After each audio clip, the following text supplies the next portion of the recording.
roll call notification. So every week, I think on Sunday, you get in weekly notification that you can share roll call in the Locket app. So you need to have notifications enabled for your Locket.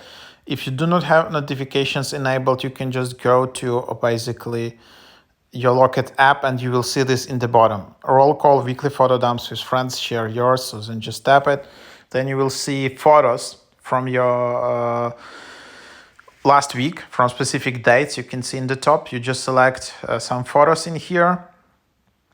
And then after you selected these photos, you can just basically share them and create a roll call. So yeah, this is kind of very similar. If you remember, there is this app Be Real, but it was super hyped like 2 years ago, where every day you got a notification and you needed to share a photo of yourself.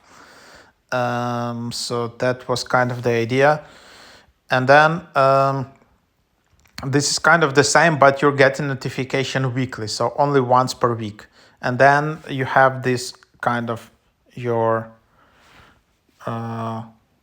Locket. You can just share it. Friends can comment on it.